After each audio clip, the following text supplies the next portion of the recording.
Bapak Ibu dan jemaat dikasih Tuhan, kita patut bersyukur kepada Tuhan. Kalau kita boleh ada sebagaimana kita ada hingga saat ini, semua karena kemurahan Tuhan. Bukan karena hebat, kuat kita, gagah kita, pinter kita, pengalaman kita, semua tidak, saudara. Semua karena kemurahan Tuhan.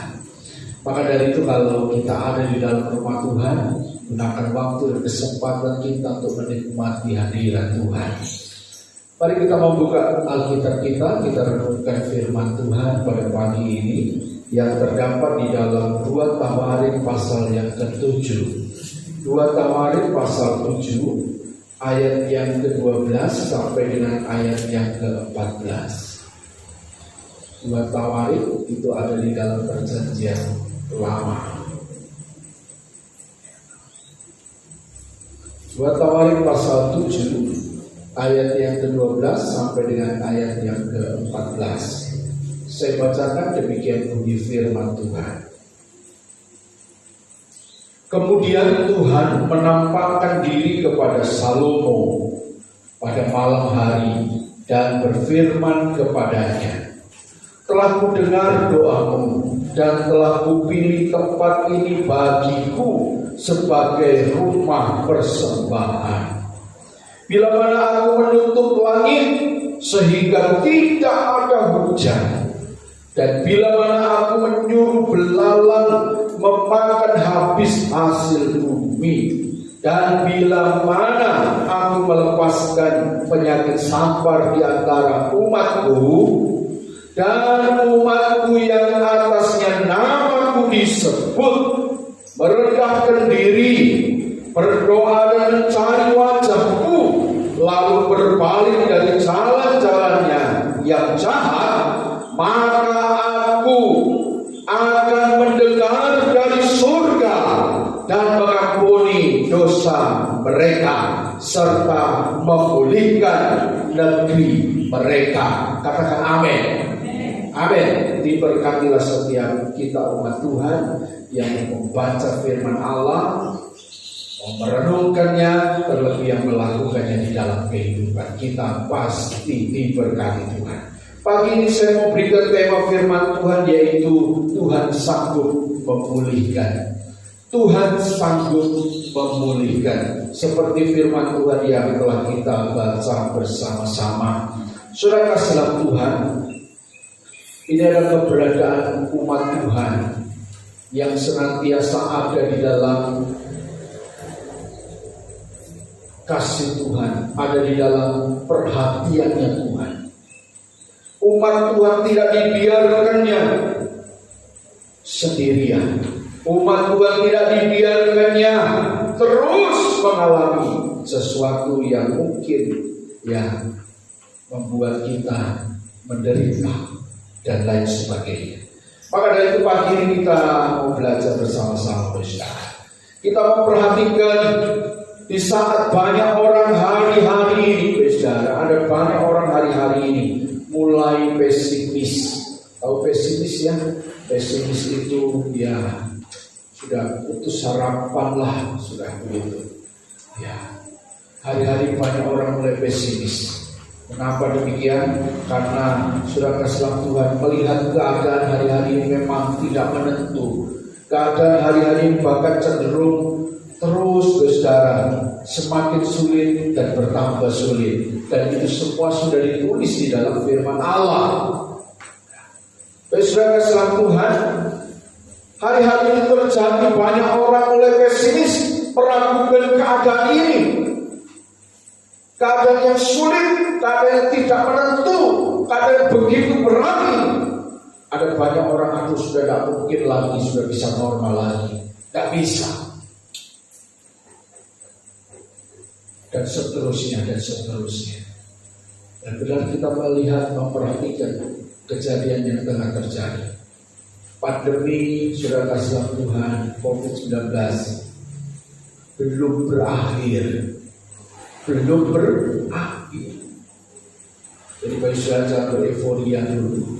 Memang puji Tuhan, berkat doa umat Tuhan, berkat doa kita semua, ya COVID-19 sudah mulai menurun. menurun. Puji Tuhan, saudara.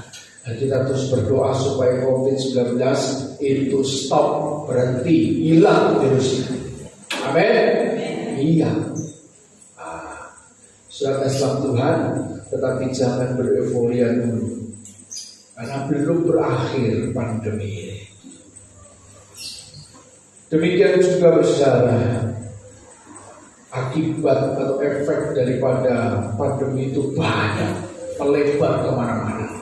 Perekonomian terguncang, keamanan terguncang, dan lain sebagainya, sampai kepada banyak rumah tangga, anak-anak Tuhan pun mulai terguncang. Dan banyak orang mulai menilai, mulai berpikir, aduh, ini semua tidak mungkin lagi bisa normal, berat, sulit, dan lain sebagainya. Tetapi bersyukur kepada Tuhan kalau pagi ini firman Tuhan datang kepada kita. Firman Tuhan datang kepada kita umat Tuhan. Firman Tuhan katakan Tuhan sanggup memulihkan. Tuhan sanggup memulihkan keberadaan kita. Tuhan sanggup memulihkan keberadaan bangsa ini. Tuhan sanggup memulihkan segala sesuatu yang terjadi di dalam bangsa kita, yang sedang kita alami, yang sedang kita rasakan hari-hari. Tuhan sanggup memulihkan. Kalau ada banyak orang bilang nggak mungkin bisa pulih, bahkan sudah kasih Tuhan ahli-ahli, profesor yang sudah meneliti dan lain sebagainya katakan kalau pulih itu nggak bisa seperti dulu lagi, sulit dan lain sebagainya. Tetapi Tuhan katakan melalui firman Tuhan pada pagi ini, Tuhan sanggup memulihkan segala keberadaan kita. Amin, saudara. Amin. Ya, Tuhan sanggup memulihkan keberadaan kita. Maka dari itu pagi yang indah ini kita belajar firman Allah, agar setiap kita mengalami pemulihan dari Tuhan secara pribadi. Kita belajar dari firman Tuhan yang sudah kita baca bersama-sama di dalam 2 Tawarik tadi, agar umat Tuhan dapat mengalami pemulihan dari Tuhan. Apa yang harus dilakukan, apa yang harus dikerjakan oleh umat Tuhan? Yang pertama firman Tuhan ajarkan kepada kita di dalam 2 Tawarik pasal yang ke-7 ayat yang ke-14. Pelan-pelan saudara, di sana dikatakan, dan umatku yang atasnya namaku disebut, apa di sana dikatakan? Merendahkan diri. Stop sampai di situ. Ini bagian pertama. Jadi saudara selalu, kalau Tuhan izinkan semua terjadi, firman Tuhan tadi katakan apa? Ya, kesulitan terjadi, penyakit sampar terjadi, ya, kemudian hasil panen kita nggak ada hasil lagi, usaha kita mungkin sulit hari-hari ini, pekerjaan kita mungkin sulit hari-hari ini, ekonomi kita mungkin sulit hari-hari ini. Saudara kasih Tuhan, firman Tuhan katakan Tuhan sanggup pulihkan kita, asal kita mau lakukan apa? Firman Tuhan ajarkan, umatku yang atasnya namaku disebut itu merendahkan diri. Jadi yang pertama yang harus kita lakukan adalah merendahkan diri. Firman Tuhan tidak tulis yang lain, dikatakan di situ merendahkan diri. Lupa, merendahkan diri itu kan konotasinya negatif. Oh, itu kan kalau rendah diri. Nah, ini merendahkan diri. Itu beda, Ustaz. Betul ya? Kalau rendah diri itu konotasinya memang negatif, minder. Nah, itu kalau rendah diri. Tapi ini firman Tuhan kata merendahkan diri. Umat Tuhan merendahkan diri. Artinya apa? Umat yang tahu menyembah Tuhan. Umat yang tahu berlutut sembah Tuhan adalah umat yang mengalami pemulihan Tuhan. Umat yang hidup merendahkan diri di bawah kaki Tuhan. Umat yang tahu menyembah Tuhan. Umat yang tahu mengagungkan Tuhan, memuliakan Tuhan. Kuasanya dinyatakan. Kuasa Tuhan dinyatakan bagi umat yang tahu merendahkan diri. di bawah kaki Tuhan. Tetapi permasalahannya besar. Ada banyak orang gak mau merendahkan diri. Ada banyak orang maunya membusuk ke dada. Ada banyak orang maunya mengangkat kepalanya, menyombongkan dirinya. Aku kuat, aku hebat, aku kaya, aku sanggup, dan lain sebagainya. Ini yang terjadi hari-hari ini. Bahkan besar, kalau saya sedang merenungkan kemurahan Tuhan setiap hari. Saya setiap hari itu saudara jam 4 itu sudah bangun. Mau tidur jam berapa saja jam 4 baru jam 4 pagi. Bayangkan saudara. Nah, anak saya yang kecil itu Rio itu kalau tidur malam-malam saudara. Jam 1 itu masih bangun dia. Kadang kita sudah tinggal tidur. Dia main sendiri, dia main mobil-mobilan, kadang mewarnai, kadang menggambar, kadang menyetel TV, hanya nonton begitu. Bisa tidur jam 1, kadang kalau itu saya temanin lah, kasihan. Tapi jam 4 itu saya pasti bangun. Nyembah Tuhan, sujud di bawah kaki Tuhan. Bahkan saya renung-renungkan kebaikan Tuhan. Kalau kita boleh ada sampai saat ini, kalau kita boleh ada sampai saat ini, itu bukan karena hebatku, bukan karena uangku, bukan karena pengalamanku, bukan. Semuanya karena Tuhan. Amin, saudara. Amin. Iya, kita harus bersyukur.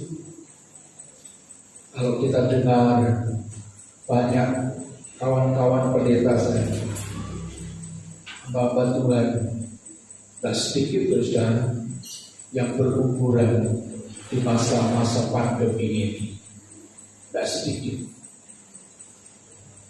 Bahkan harus berangkat dulu, ya kan, pulang dulu, banyak saudara. Maka dari itu ketika saya merenungkan kebaikan Tuhan luar biasa. Semua karena Tuhan, bukan karena hebat, bukan karena kuat. Semua karena. Maka dari itu saudara satu, ketika kita merenungkan hal ini, maka saudara tidak ada lagi hal yang dapat kita sombongkan dari hidup kita. Gak ada satu hal pun, bahkan sedikit pun dari hidup kita yang kita dapat sombongkan. Tidak ada. Semua karena Tuhan. Pada itu firman Tuhan ajarkan, kalau mau terus mengalami kuasa Tuhan di dalam hidup, mengalami pemulihan demi pemulihan di dalam hidup kita, rendahkan dirimu, rendahkan dirimu di bawah kaki Tuhan. Sekalipun itu gak gampang. Kalau mau kita rendahkan diri di bawah kaki Tuhan itu gak gampang. Tadi saya katakan ada banyak orang itu lebih mudah untuk membusukkan dada, lebih mudah untuk mengangkat kepalanya daripada berlutut. Bahkan Daud itu gak terima cuma berlutut. Daud itu sampai apa? Gelosor ya, bahasanya itu gelosor. Sampai mukanya ke tanah. Itu yang dilakukan Daud. Dia mau merendahkan diri bawah kaki Tuhan. Itu Daud. Belajar dari Otang pun begitu. Otang mau masuk pintu lubang jarum juga harus berlutut. Gak cuma berlutut tapi masih damai. Ada banyak orang ada yang umat Tuhan, ia berlutut sembah Tuhan tapi masih damai.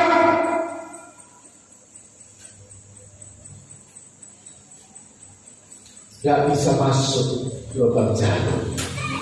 Tapi onta itu setelah semua yang ada di dalam tubuhnya, biasanya onta itu ditaruhi benda-benda, ditaruhi barang-barang punya tuannya, ditaruh di atas punggungnya onta itu.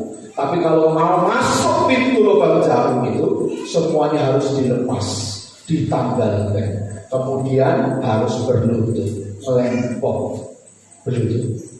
kemudian tangan lehernya agak panjang, ya kan? Kalau dia nggak mau nunduk, nggak bisa dia masuk pintu lubang jahat. Harus nunduk. Kemudian baru ngesot, masuk dia pintu lubang jahat. Pada itu firman Tuhan katakan, rendahkan dirimu di bawah kaki Tuhan, aku akan mengalami pemulihan.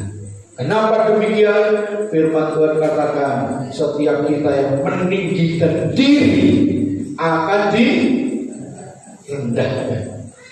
Tapi setiap kita yang mau merendahkan diri diangkat Tuhan. Haleluya. Ayatnya di mana? Apa Pak Deddy ngomong asal ngomong? Tidak, saudara. Semuanya ada di dalam firman Tuhan. Lukas 14 ayat 11. Lukas 14 ayat 11 dikatakan, barang siapa meninggikan diri, ia akan direndahkan. Dan barang siapa merendahkan diri, ia akan ditinggikan. Haleluya, saudara. Dipulihkan Tuhan, diberkati Tuhan, mengalami kasih dan kuasa Tuhan, mujizat Tuhan terjadi. Bagi manusia gak mungkin, bagi dunia ini mustahil. Tapi kalau engkau mau merendahkan diri di bawah kaki Tuhan, tidak ada perkara yang mustahil buat Tuhan. Pemulihan terjadi buat kita. Amin. Itu yang pertama, bisa. Yang kedua, firman Tuhan ajarkan kepada kita agar kita mengalami pemulihan dari Tuhan. Umat Tuhan hidup bergaul karib dengan Tuhan atau bergaul dengan Tuhan. Umat Tuhan hidup bergaul dengan Tuhan, bergaul karib, lebih intim lagi. Di dalam 2 Tawarik 7 ayat 14 tadi, selanjutnya setelah merendahkan diri dikatakan apa? Berdoa dan mencari wajahmu. Stop sampai di sini. Ini yang kedua. Ini firman Tuhan ajarkan kepada kita. Setelah engkau merendahkan diri, firman Tuhan ajarkan kepada kita berdoa dan mencari wajahmu. Ini artinya bergaul dengan Tuhan, bergaul erat intim dengan Tuhan. Orang yang bergaul erat dengan Tuhan adalah orang yang mau terus berdoa dan mencari wajah Tuhan. Saudara kasih Tuhan, firman Tuhan ajarkan kepada kita bahwa hidup ini hanya untuk bergaul dengan Tuhan. Semakin kita bergaul dengan Tuhan, semakin kita terus mengalami pemulihan demi pemulihan sampai kepada kesempurnaan seperti Yesus. Tapi kalau kita gak pernah mau bergaul dengan Tuhan, malah kita bergaulnya dengan dunia, tiap hari urusannya cuma urusan dunia, urusannya hanya urusan daging, puas dan daging, dan seterusnya dan seterusnya. Maka saudara sekalian, Tuhan sudah dipastikan hidup kita akan seperti dunia. Karena Rasul Paulus juga pernah mengatakan di dalam firman Tuhan, pergaulan yang buruk itu ya akan merusak kebiasaan yang baik. Jadi pergaulan itu mempengaruhi hidup kita. Pergaulan itu mempengaruhi hidup kita. Kalau kita mau bergaul dengan Tuhan, maka hidup kita akan menjadi warnanya adalah warna Kristus. Tapi kalau kita bergaulnya dengan dunia, maka warnanya adalah warna dunia. Maka dari itu firman Tuhan ajarkan kepada kita, kalau kita mau mengalami pemulihan dari Tuhan, firman Tuhan katakan hidup bergaul dengan Tuhan. Dengan apa? Berdoa dan mencari wajah Tuhan. Bergaul dengan Tuhan itu bukan hanya pada waktu-waktu tertentu saja. Artinya ketika kita berdoa mencari wajah Tuhan, itu bukan hanya pada waktu-waktu susah tok. Bukan pada waktu kita butuh tok. Bukan. Tapi yang namanya hidup bergaul dengan Tuhan itu dalam segala waktu. Amin. Amin. Pemastor katakan, aku mau menyembah, memuji Tuhan dalam segala waktu. Saudara kasih Tuhan, hidup bergaul dengan Tuhan itu bukan hanya pada saat-saat tertentu saja, tapi bergaul dengan Tuhan itu menjadi satu kehidupan kita. Hidupnya umat Tuhan adalah hidup bergaul dengan Tuhan, bukan dengan dunia. Karena kalau kita bergaul dengan dunia, artinya kita tengah berseteru dengan Tuhan, berlawanan dengan Tuhan. Maka dari itu saudara, kita belajar. Memang gak gampang belajar. Firman Tuhan terus mengajar kepada kita. Dan Tuhan masih memberikan kepada kita waktu untuk kita mau diproses sampai kepada kesempurnaan. Pagi ini Tuhan ajarkan, kalau kau mau mengalami pemulihan dari Tuhan, hidup bergaul dengan Tuhan. Hidup bergaul dengan Tuhan bukan hanya saat-saat tertentu saja, tetapi sepanjang hidup kita mau bergaul dengan Allah. Firman Tuhan juga memberikan contoh siapa orang yang bergaul dengan Allah. Henok ini hidupnya bergaul dengan Allah. Bukan hanya sekali, dua kali, bukan hanya sehari, 2 hari, bukan hanya sebulan, 2 bulan, bukan hanya setahun, 2 tahun, tapi Henok bergaul dengan Allah berapa tahun? Saya mau katakan sepanjang hidupnya Henok bergaul dengan Allah. Kalau saya baca kisah Henok di dalam Kejadian, kita baca saja ayat 22 sampai 24 saja ya. Dikatakan di sana, dan Henok hidup bergaul dengan Allah selama 300 tahun lagi. Jadi sebelumnya dia juga sudah bergaul dengan Allah. Setelah ia memperanakkan Metusalah dan ia memperanakkan anak-anak laki-laki dan perempuan. Jadi Henok mencapai umur 360 tahun. Dan Henok hidup bergaul dengan Allah terus. Artinya apa? Sepanjang hidupnya Henok ini bergaul dengan Allah. Lalu dan Henok hidup bergaul dengan Allah, lalu ia tidak ada lagi. Mana dia? Sebab ia telah diangkat oleh Allah. Perhatikan bisa. Henok langsung diangkat oleh Allah ke surga. Luar biasa bisa. Nah, hidupnya bergaul dengan Allah. Sepanjang hidupnya bergaul dengan Allah. Tidak bergaul dengan dunia, bergaulnya dengan Allah. Langsung diangkat, sudah masuk surga. Orang-orang yang bergaul dengan Allah mengalami pemulihan itu kan, mengalami kuasa Tuhan yang dahsyat. Maka dari itu firman Tuhan ajarkan bergaul dengan Allah. Yang terakhir, firman Tuhan ajarkan kepada kita umat Tuhan yang mau mengalami pemulihan dari Tuhan. Yang terakhir adalah umat Tuhan yang hidup dalam pertobatan. Hidup dalam pertobatan. Di dalam 2 Tawarik 7 ayat 14 tadi selanjutnya, lalu berbalik dari jalannya yang jahat. Ya. Jadi setelah merendahkan diri, kemudian berdoa dan mencari wajahku, lalu berbalik dari jalan-jalannya yang jahat. Hidup dalam pertobatan. Umat Tuhan yang mau mengalami pemulihan dari Tuhan, Setelah kau merendahkan diri dan bergaul erat dengan Tuhan, hidup dalam pertobatan.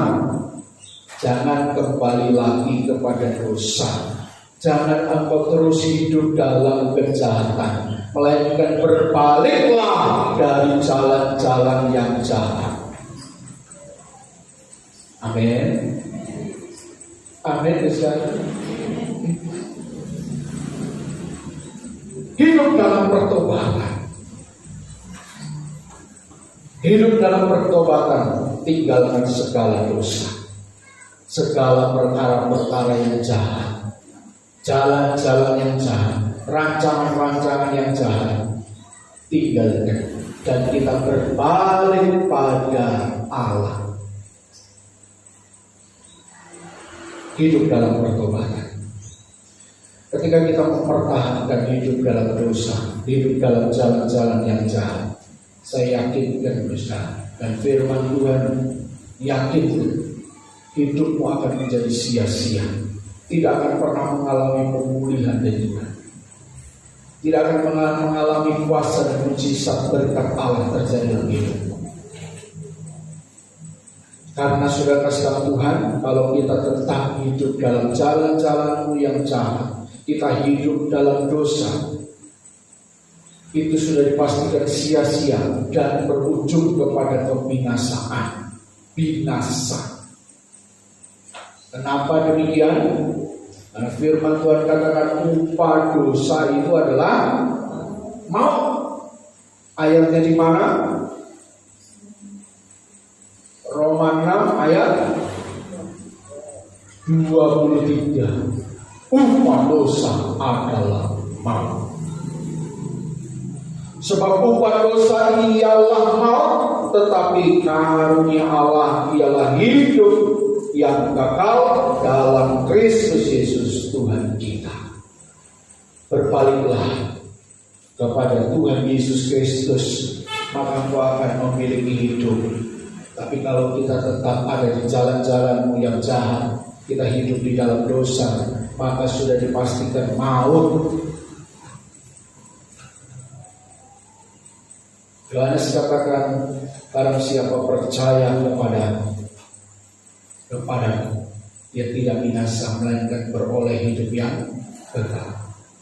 Maka dari itu saudara kasih Tuhan, firman Tuhan ingatkan sama kita, hidup dalam pertobatan.